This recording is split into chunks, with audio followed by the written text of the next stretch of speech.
This is the Gowutar HChang A20, one of the cheapest red dots I've ever seen. Now you can tell by the name of this red dot that it is definitely, most certainly, made in China. This is a $120 optic, and it being a made in China optic definitely somewhat explains its low cost. However, I will say, I was very surprised when I took this thing out of the box about the features and quality it had for the price it was.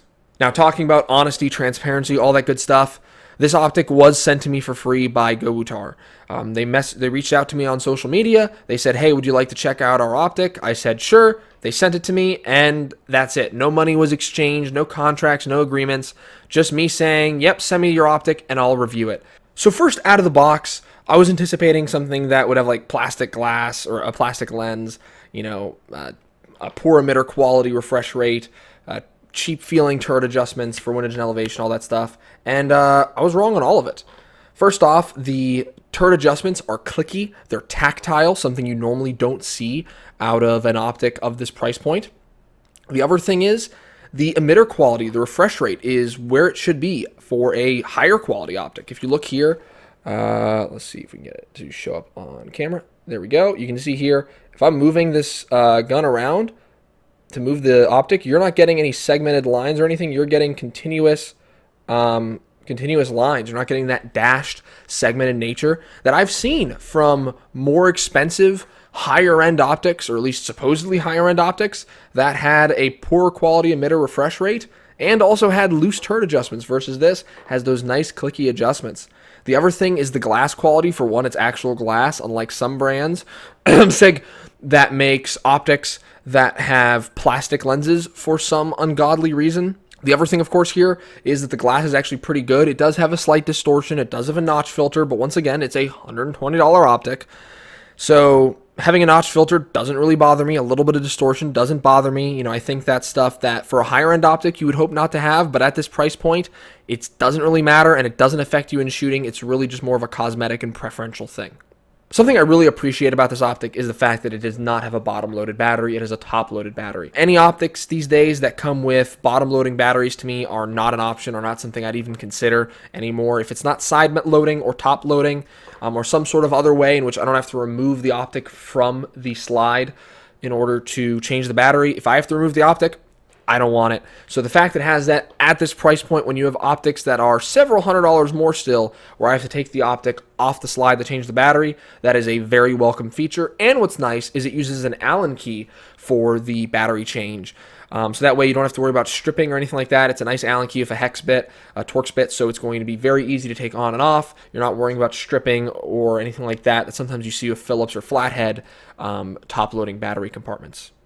Now let's talk about some issues I have with the optic. First off, it's going to be the brightness. When I first took this to the range, I noticed when it was really bright, if the sun was behind my target, it was a little bit difficult to see my dot. I was still usable, but it was definitely more of an effort to see my dot consciously. It is a 3 MOA dot, but even on the brightest of brightness settings, it has 8 visible light, I think in 2 night vision settings. On the highest visible light setting, there were still times where I couldn't fully see my dot. It was usable, but it would be nicer if it was a little bit brighter. So that is one of the reasons why I'll kind of make my final recommendation at the end of the video. But that is one factor, one negative for sure, one complaint I do have with the optic. It's not unusable, but it could definitely stand to have 1 or 2 higher brightness settings. Now, one thing that is not a overt negative, but something that is to notice, something that didn't really bother me, but it might bother others, is when it comes to the dot itself, it starts to disappear early in the window. As you can see, there's still glass, and as I bring it down, the dot goes away. When I'm going up, the dot is there all the way until the housing blocks it. Same for the sides. But when I'm going down, the dot goes away early. I don't really see that as being an issue when I was shooting, even in those like unconventional tactical positions or whatever.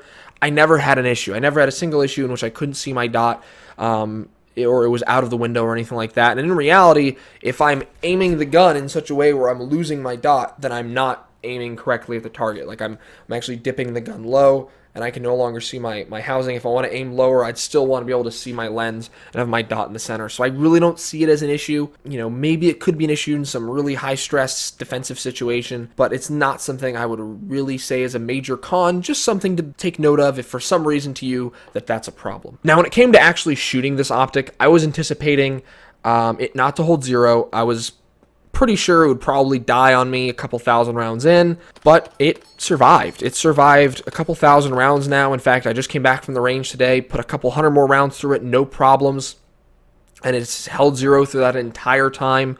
Never had a single issue with it holding zero.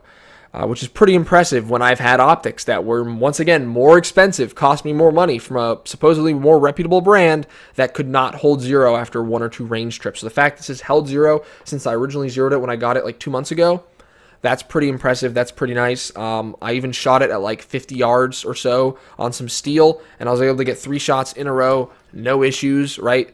On reduced C-zone steel, no problem. So this optic most certainly keeps it zero, and it is very easy to zero. And that's not something that can be said for a lot of pistol optics under $200, especially approaching that $100 price point. So talking about durability, I did not put this up to any crazy torture tests. I didn't submerge it in water or do the Sage Dynamics drop tests every 500 rounds from the shoulder height, all that stuff.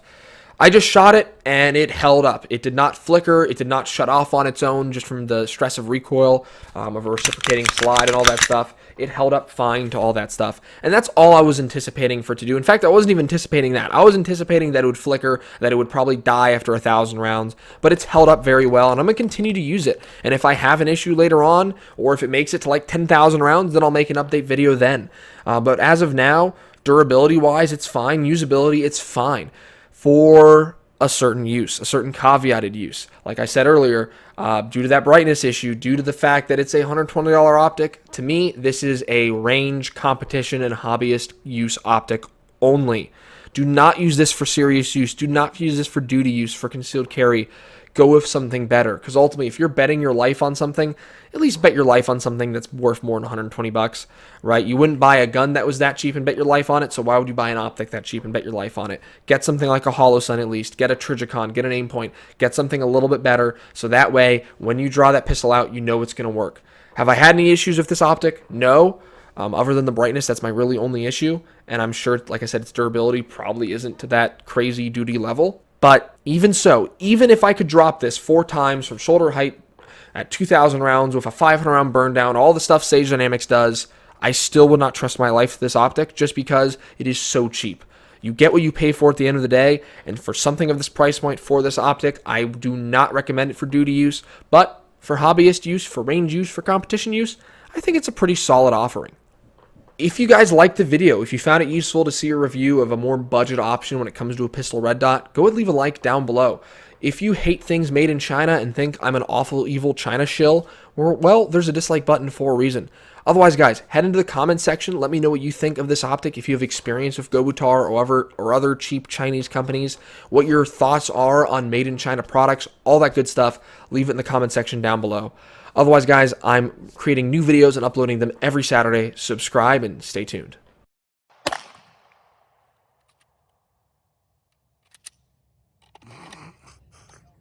I fucking launched it at my face.